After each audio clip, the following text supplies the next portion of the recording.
This sort of illustrates this next story illustrates my opening comments, really, in a way, about the way truth is mixed up with myth and fiction and imagination, and I think that's a good thing. And this story, I think, explains why. It's simply called Truth. Once, in a winter night long past, thick crusted snow covered a great forest. The howling bitter wind shook dangerous shards of ice from the trees as freezing wolves raised their heads to cry at the moon.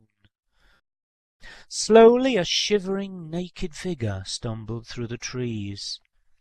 His name was Truth. He wanted human company and warmth.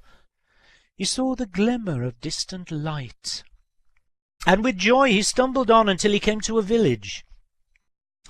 And in the centre of the village square there was an open fire.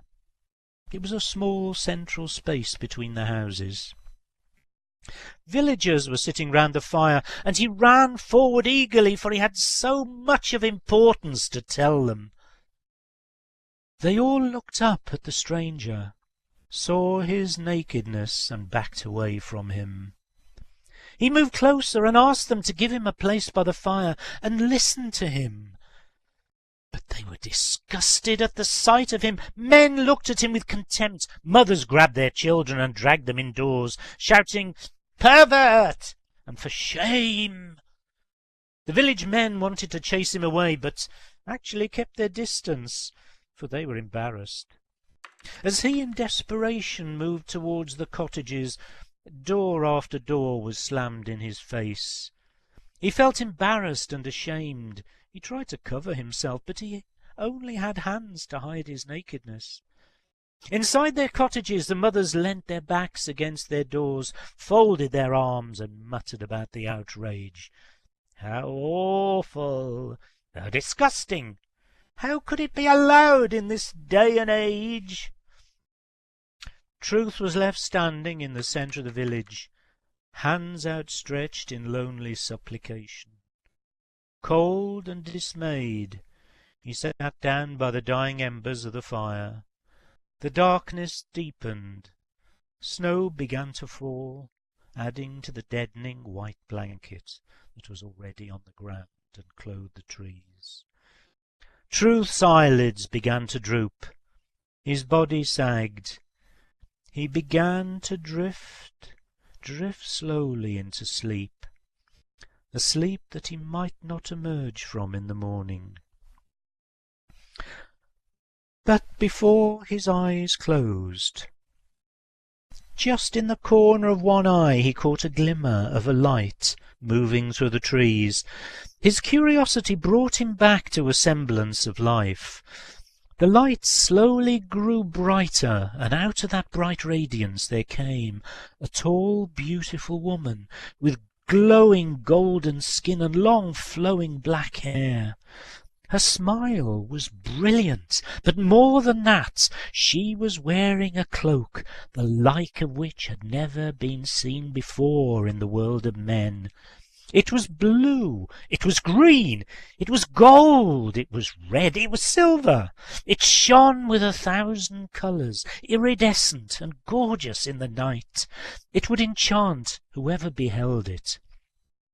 Slowly from their cottages, curious village eyes all turned towards this wonderful sight. She was clad in silk, or was it feather? It was satin. It was thick and richly woven wool, and the finest of all Egyptian cotton. All was in this cloak.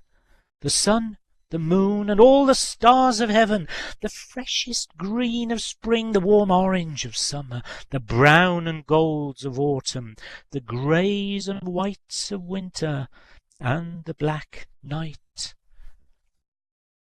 and the grave. The people came outdoors again to wonder at the light around this woman. They smiled, they laughed. Joyfully they brought their children, who jumped up and down in their excitement. The great fire was rekindled. The mysterious woman was taken by the hand and led to sit at the chief place by it. Roast meats, fresh vegetables, and pastries were brought.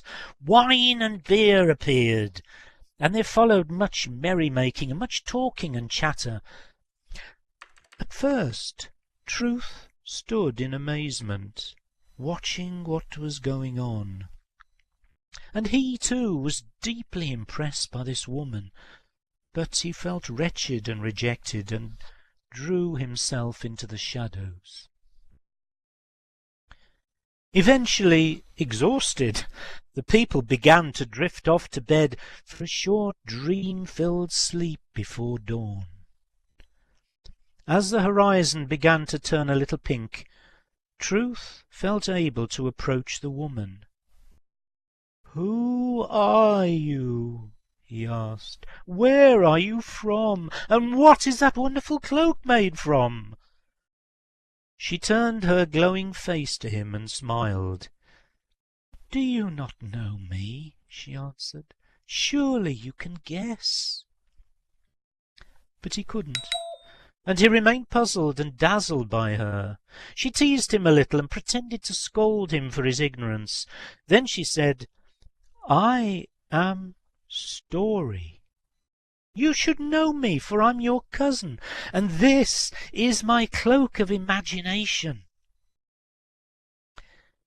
He told her of his reception in the village and difficulty in trying to speak to folk. No one would welcome him, despite having so much of importance to tell them. No one would listen to him. They simply shunned him and ran away from poor naked Truth, and he told her of his despair. So she was kind and had great sympathy for him, for he was her close relative. From under her cloak she produced another cloak, similar to her own, and slid it around his shoulders. It was brilliant like hers, with 1,000 colours like sparkling shards of coloured glass. Yet around his shoulders it seemed different from hers, and somehow it was richer. He looked splendid, and he grew warmer inside. Then as the new day dawned, the villagers flocked again to the village square to spend more time listening to Story. But today her stories were richer, as Truth could add to them, with the help of their great cloaks of imagination. The people were in awe of both their visitors. Story, Truth, and imagination lingered and infused the village with a myriad of delights. Then after a while they moved on through the trees to elsewhere. And so ever after, and to this very day, whenever Truth, cloaked with imagination, appears with Story, they're welcomed, and folk gather to listen to their words. So let it be. There we are.